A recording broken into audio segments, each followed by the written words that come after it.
What's up, everybody, and welcome back to round 21 of Inside the Clinch. My name is John, and as always, I'm joined by Eric. Eric, how you doing on this fine evening? I'm doing great, man. The weather's getting nicer. The weekend's almost here. A lot of interesting things going on this week. So far, so good. Smooth sailing. How about you, man?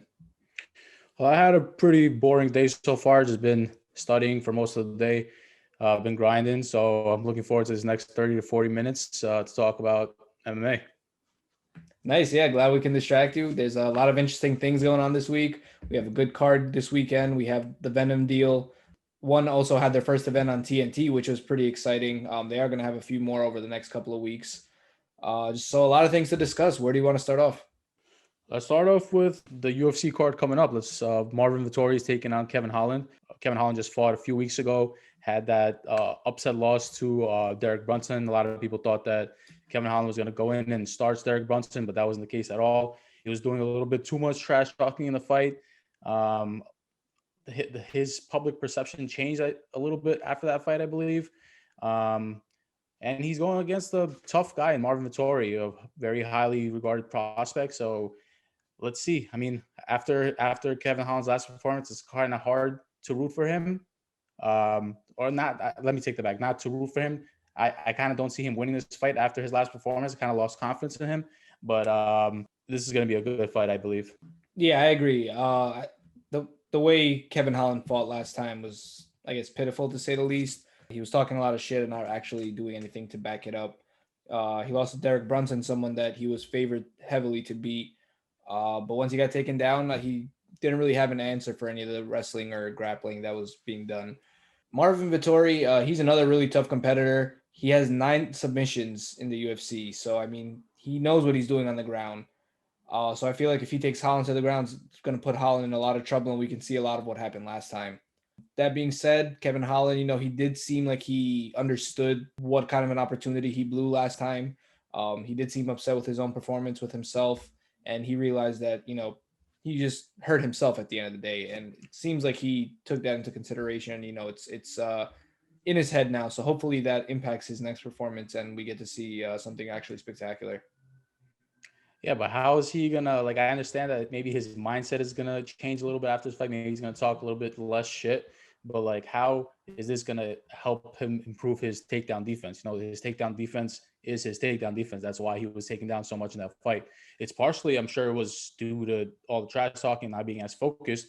But his takedown defense is his takedown defense. So I mean, we I saw feel what he like did against Jacare. Jacare, took him down. There was a scramble. There was a lot of action going. He was, he's long and lengthy, so for him to like scramble is different. he's powerful. He's powerful. So obviously he could win. He obviously could knock out Marvin Vittori. He has like 4 or 5 knockouts in his last 6 fights, I believe. Yep. Something, don't quote me on that, but it's something in that range.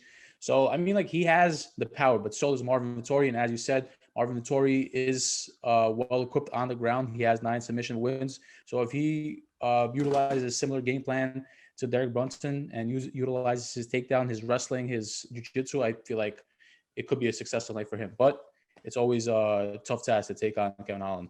Absolutely, yeah. Kevin Holland's very creative in there. He mixes it up very well. He's not exactly orthodox, so to train for him is a little bit difficult. But I do think that Marvin Vittori is a little bit more advanced. He's a little bit stronger. He's a little bit more durable. But I'm excited to see how this fight plays out. It can honestly go either way. So who's your final pick? I think I'm going to lean towards Marvin Vittori. I like him a lot. And like I said, especially with Kevin Holland's last fight, I was not impressed with that performance. But it is what it is. We'll see if he has a change of heart, change of game plan. If he can come in with a better attitude, I feel like he has a chance to get the job done. You know what I mean? This isn't outside the realm of possibility. Yeah, I'm just trying to look up the odds for the fight right now. So currently, Kevin Holland is a plus 250. Marvin Vittori is minus 325. So Marvin Vittori, according to the betting experts, is a big favorite in this fight. So I think Marvin Vittori is going to get the job done. He's also, people forget that Marvin Vittori is also very well equipped on the feet. He started off his MMA career as a kickboxer.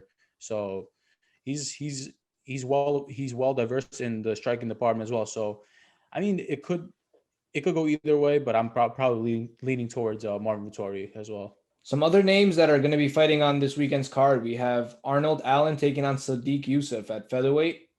This is going to be a very interesting matchup. Both guys are coming in undefeated in the UFC. 11-1 for Arnold Allen. Excuse me, 11-1 for Sadiq Yusuf and 16-1 for Arnold Allen. A lot on the line. Very exciting matchup. Both are making their way up the featherweight division. They're ranked number 10 and 11. I think with a good performance here and maybe another fight or two, either one of these gentlemen could be looking at a title fight in the near future. They definitely have they have the momentum, they have the skills. We just have to see if they can put it all together and make it to the top. Yeah, I'm actually very high on Arnold Allen. He's a phenomenal fighter, but so is Sadiq Yusuf.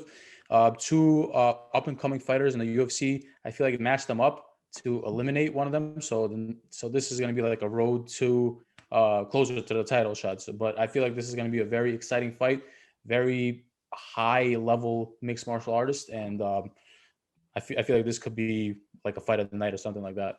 Absolutely, yeah, I'm excited for this one as well. Also on the card, we have Sam Alvey versus Julian Marquez. Nina Nunes taking on Mackenzie Dern. And Mike Perry is opening up the night with Daniel Rodriguez. Yeah, so let's not get too in deep into those fights, but let me hear your thoughts on them. Who do you have for the Dern versus Nunes fight? Like I said last time, I'm a huge Dern fan. She's my girl. I'm always rooting for her. She's very impressive in my opinion. She has very strong hands. She doesn't have the most persistent strike. She doesn't have the most accurate striking, but she does have very powerful punches, especially for a female at strawweight. Her jiu-jitsu is world-class. Probably one of the best jiu-jitsu athletes in the UFC, especially in the female divisions right now, in my opinion. She's young. She's hungry.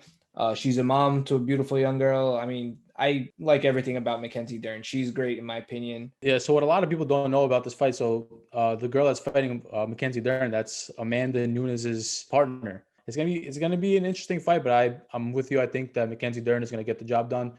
She has one loss in the UFC, and that's to Amanda Ribas, who's top in the division right now. So, as you said, Mackenzie Dern has phenomenal jiu-jitsu, probably one of the best in the UFC, if not definitely the best in the female division, but one of the best Brazilian jiu-jitsu in the UFC. And I'm very high on her as well. So I feel like she's going to get the job done this Saturday night.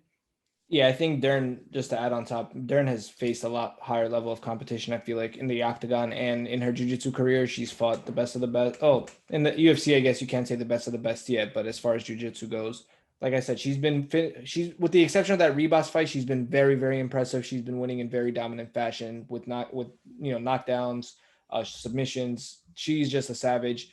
Nina Nunes, I like her and all, but I don't think she has the athletic capabilities or the combat abilities to really impact Mackenzie Dern. So I feel like Mackenzie Dern is probably going to have an easy night here. Yeah, so two moms are going to go at it this Saturday night, and Inside the Clinch is going with Mackenzie Dern. So let's see what happens. Yeah. Mike Perry also making his return, first time since becoming a father. He's also, I don't know if it was rehab, but I do know he got himself some help recently. He has admitted to some problems with alcohol and his rage and anger. So I know a lot of last year he spent some time working on himself and getting that stuff right. He's a changed man. He's a father now. We could see a potentially different Mike Perry. Yeah, and he's going against not the highest level in competition. He's going against Daniel Rodriguez. I believe his record is 13-2 or something along those lines. Used to fight at Bellator. Did pretty well in UFC thus far. I believe he's coming off a loss, but also a brawler. I feel like they have similar styles in fighting. So I feel like this is another fight to look out for. As I said, the Allen Youssef fight is a fight to look out for, and this one as well. I feel like someone's gonna get knocked out in this fight. So I'm excited for it, and I feel like if Mike Perry doesn't get the job done, I feel like this could be his departure from the UFC. I don't know if I agree there. I mean, Mike Perry's still a pretty big draw as far as the fans are concerned. He has a big social media presence. But so is Paige Van Zandt. So is a lot of the fighters that they released. Mike Perry's 2-4 Paige Van Zandt wanted 6. more money than she was worth in the UFC's eyes. I think it was more of a money issue with her in the UFC. I mean, look, I'm not saying you're wrong. It could be possible. Mike Perry hasn't had the best career as of late. He started off amazing, but he's had a bumpier last couple of years, I should say. But I don't know. I love the guy. He's hilarious. I'm excited to see what kind of crazy shit he says after the fight, win or lose. So, I'm gonna definitely be watching the press conferences. I'm ready for him to come out with his girl. Is she cornering him again I exclusively don't for this know. one? I don't know, but I hope so. Same. That shit was so funny last time, man. All right, just to read through the prelims, we have Jim Miller taking on Joe Selecki. We have Scott Holtzman taking on Mateusz Gamrot. We have Norma Dumont Viana taking on Aaron Blanchfield. John Makdisi versus Ignacio Bahamedones. Yorgan de Castro taking on Yargis Danho. Just want to say Yorgan de Castro is a savage. You guys are going to want to watch that guy. I'm predicting a knockout there. Hunter Azure versus Jack Shore. Louis Saldana versus Jordan Griffin. Dae Un Jung versus William Knight. William Knight is another very good contender I've been keeping my eye on. Impa Kasanganay is going to be taking on Sasha Palatnikov. Yeah, so Impa is the guy that got knocked out with that viral knockout by Joaquin Buckley with the spinning back kick knockout. So that's going to be him. I think that's going to be his first fight back after that knockout. Damn, so not only did they put him on the prelims, but he's opening up the prelims. That's like the very, very first fight you can possibly get. So, guys, this card is actually going to be on ABC. So, pretty exciting, but it is going to be a little bit earlier in the day. So, for you guys to, I guess, take note of, prelims will be on ESPN and ESPN Plus at noon Eastern time. And then the main card will be on ABC at 3 p.m. And then the main card will be on ABC at 3 p.m. Eastern time. So you guys are going to want to tune in a little bit earlier for this one, but should be very exciting. Another event on ABC, could get a lot more of the casual fans on board and tuning into the UFC. So I'm excited to see how this one plays out. But you know what I'm most excited for this weekend, man? They're getting the new Venum UFC fight kits and uniforms. They're making their debut this weekend. They were announced earlier this week. A little bit of a different look, but I feel like it's a little bit more similar than what I expected. What are your thoughts on the new uniform? Do you like it? I mean, I'm not really too crazy about the uniforms. They kind of look similar to the old ones. The Reebok ones, right? Yeah, the Reebok ones, they look similar to that. Some things to note about this new deal, they're getting a slight bonus in pay. So the championship fight is now going to be getting $42,000 as opposed to $40,000 with the Reebok deal. The contender is getting $32,000 as opposed to $30,000, along with some other minor adjustments in the salary. But the look is okay. I'm not really too crazy about it. It's fine. I would prefer, I spoke to you about this a bunch of times, I would prefer the UFC go a direction towards like Nike, Adidas, Under Armour, some of those known brands like Venum. I don't know. I guess it's an MMA brand, but I would prefer them go towards like the direction that other sports are going to with. Yeah, I agree with everything you said there. I do think they look very similar to the Reebok style look. For those that didn't know, Venum used to be the brand that the UFC fighters wore for their shorts back in the day, but they looked a little bit more like, almost like swimming trunks, like a little bit more loose and, different than how they do now. I was hoping a bit of a different look. And from what I saw, I only saw one style of shorts. With the Reebok deal, we had like the Jon Jones style, where it was like kind of the Muay Thai. They had the board shorts, they had the short compression shorts, long ones. So each fighter kind of had different types of shorts. I'm sure we'll see that as well. I'm sure they just release some of them to give us like an idea of what it's going to look like. But I think the fighters are still going to have a choice of what type of shorts they want to wear. Yeah. I do like the regular shirts, like, the ones that say their name on it. I do like the design on that a little bit more. And I also am a bit surprised that they didn't go with a more recognized brand like Adidas or Nike. I feel like a lot of people were expecting that, especially with a lot of the noise in 2019, being that Venom, the Reebok deal is coming to an end, which a lot of fighters were excited about just because of the restrictions on the sponsorship. But, now we have Venum, and now we have something that looks very, Venum is a known brand, I guess, to some of the MMA fighters, the people involved in combat sports. But in other sports, like you said, all the big brands go with Adidas, they go with Nike, they go with these well-established brands. I'm wondering if it was a monetary, negotiations issue that they didn't finalize the deal there, because I agree. I would have loved to see them go with a more established sports brand. It would make them look more professional. Yeah, I would also love to see the UFC go in a direction where they allow their fighters to have affiliations or brands on their shorts to give them an opportunity to make some more money So because that was part of the problem the with the salary. Reebok deal. Yeah, Yeah, so the Reebok deal didn't allow any kind of branding or sponsorship. It's only Reebok. And from what I understood, UFC made most of the money and the fighters just got a bit of that payout, which is why a lot of them were upset. I remember prior to the Venum deal being signed, there was some speculation as to potentially allowing the fighters to have, up to 3 sponsors or brands or logos on their shorts. Back in the day when they used to have Venum, I feel like there wasn't necessarily a limit, so as many as the fighters could get, they would be all over the shorts. But I do like the idea of at least a couple of logos and sponsorships. It'll help the fighters a lot. I don't think it'll ruin the look of the shorts. They don't have to be overwhelming and take up the whole design. It can just be a small patch. I don't think there's any harm in that. I feel like that was causing a lot of the frustration on the Reebok deal. So if there's some way they can mitigate that on the Venom deal, I'm sure they can keep the fighters happy and perhaps extend that relationship, longer term. yeah. I'm not exactly sure why the UFC doesn't allow it, but I'm gonna It's make sure Reebok. to It's look. not the UFC. It's Reebok. Oh, so what about Venom?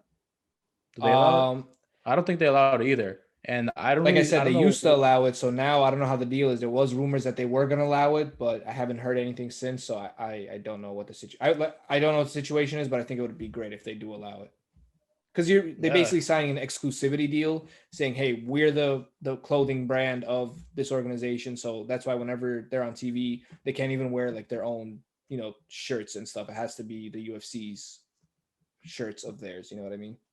So this Wednesday, two MMA legends in Demetrious Johnson and Eddie Alvarez fought for one championship on TNT, which aired on TNT. Two legends weren't able to get the job done. Demetrious Johnson got KO'd for the first time in the second round. He got hit with the knee while he was grounded. A rule that's not permissible in the UFC, but it's allowed in one championship. And Eddie Alvarez got disqualified in the first round for illegal shots to the back of the head while his opponent was on the floor. Very controversial stoppage by the referee. What did you think about all this? All right, let's break them down one fight at a time. I guess let's talk through the Eddie Alvarez fight first. I want to say Eddie Alvarez started off looking great. It was a very short fight. It was a couple of minutes into the first round, the fight was stopped. Eddie was being dominant. He was kind of dictating where the fight was going while they were standing up, kind of just having his opponent against the fence, went for a takedown. And then, he kind of was starting to Khabib him. He kind of got his legs, he disabled his arms, and he started, slowly initiating the ground and pound. Now his opponent was kind of stuck, so he didn't know what to do. So the best thing he could do was, turn his head away and, try to avoid the punches.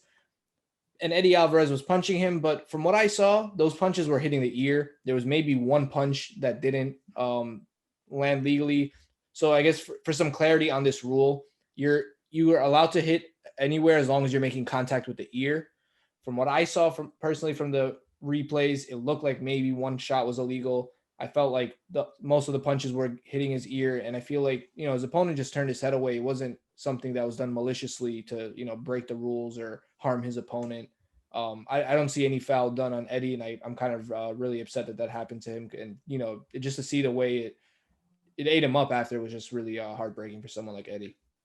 Yeah, I think the referee really dropped the ball on this one. So what happened was Eddie's opponent, he was turning his head while Eddie was punching him. So like if your opponent is turning his head and you hit him like not on his ear directly, like a little bit away from him, like you shouldn't be penalized for that.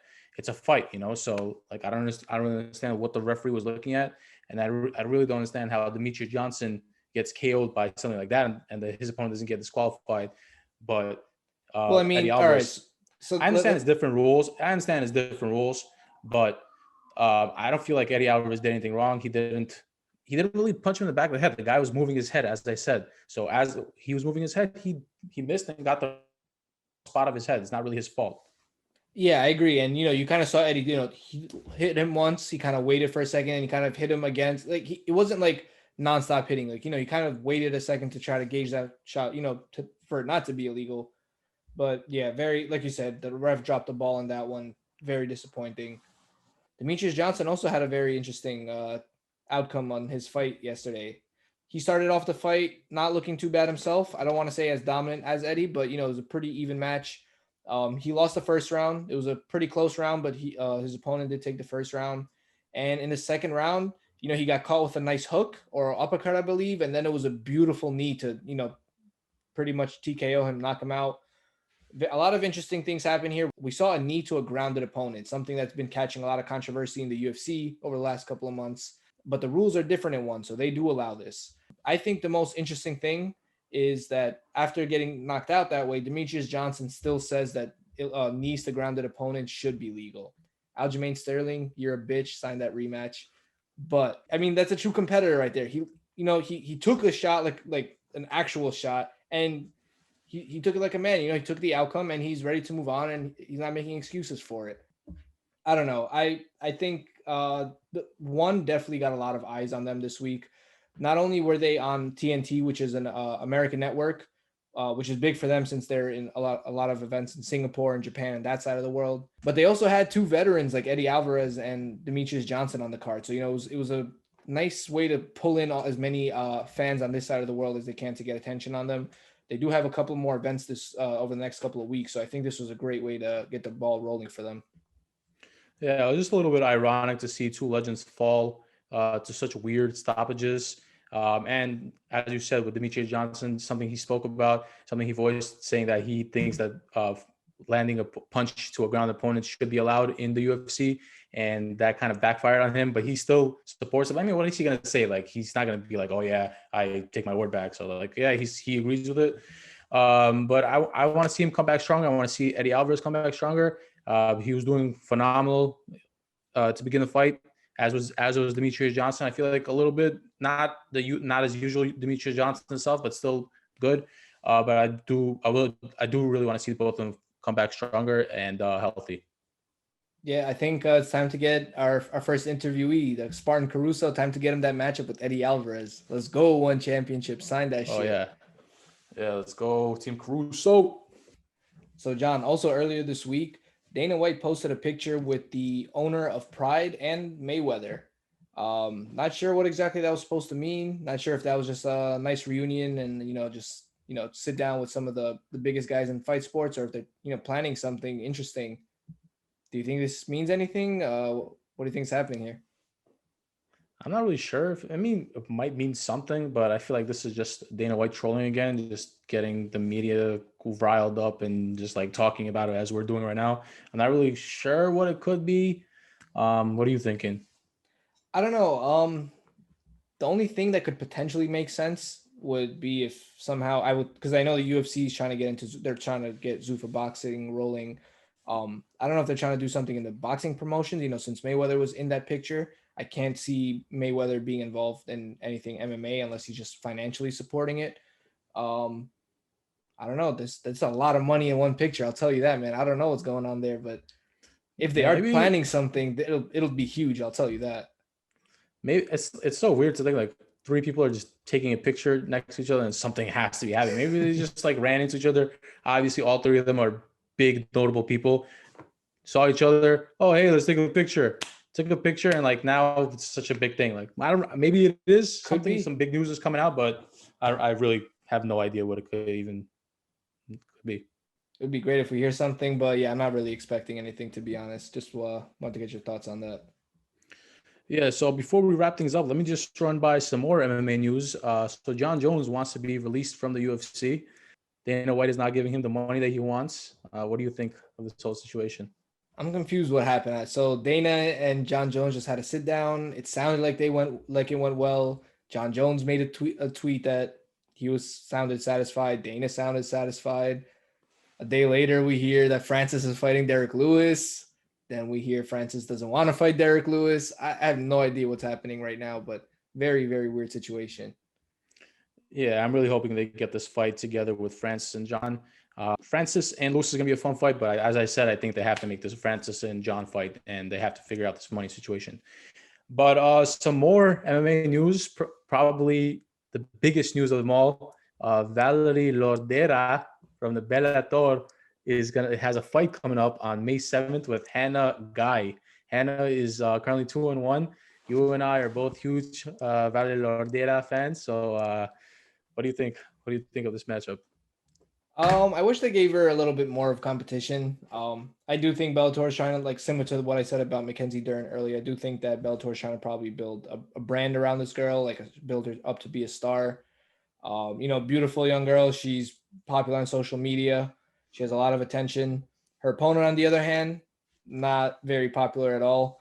2-1 does seem like a little bit lack of experience, but Valerie doesn't have too much of MMA experience yet herself. She has experience in Taekwondo, I think Jiu-Jitsu, but she's fairly early on in her career as well, even though a bit farther along than her opponent. Yeah, she's currently 3-0. Also very young. I believe she's like 22, maybe. Yeah, 23. she's very young. Very young fighter. So best of luck to her, and we'll surely be watching that. So I know you love Joe Rogan. You listen to him regularly, and he's been in the MMA news as well. I don't know if you heard about this, but Spotify has been deleting his episodes because and calling Joe Rogan transphobic. No way. Did they really? Actually didn't notice that. I was actually listening Yeah, to the GSP interview today. It's really good. yeah. But Apparently Spotify deleted around like 40 of his episodes. uh, So that's crazy. I mean, I kind of listen to them as soon as they come out because I'm a guy with FOMO. So once it comes out, I gotta hear it. Otherwise, I feel like I'm missing something. But yeah, that it's is because pretty crazy. a lot of the guests he has is like a lot of controversial topics, and like he's giving the platform to a lot of people that aren't liked in society. Apparently, this is what I read from the article. I thought that was the So whole point of the Spotify deal, that he kind of had the freedom that YouTube didn't give him, because I know YouTube restricted who he can have on and like things like that. I thought Spotify was, I feel like Spotify is giving him more rules. I don't know, it's weird. The Spotify platform is a little clunky in general. I mean, his podcast is the main one I listen to on Spotify just because it's exclusive on there. But now And it's inside the inside the clinch. clinch. Gang. Dang. But yeah, I don't know. That's weird. I didn't know that. I don't understand why, if people don't like something, they don't hear why they can't just turn it off. I don't like when things just got to get pulled off the internet and deleted right away. Like, if you don't like what you hear, flip to the next podcast, the next thing. Listen to Inside the Clinch a little bit. You'll feel much better. But yeah, it is Yeah. what it So is. before it is what it is. Yeah. So before we get too political, let's wrap this thing up. So do this to honest, Eric. Sure thing, man. Thank you as always, everybody. Don't forget to like, subscribe, comment, and download. On Instagram, we are Inside the Clinch MMA. On Twitter, we are ITC MMA Podcast. And on Facebook and YouTube, we are Inside the Clinch MMA Podcast. Thank you guys for joining us. Catch you next week.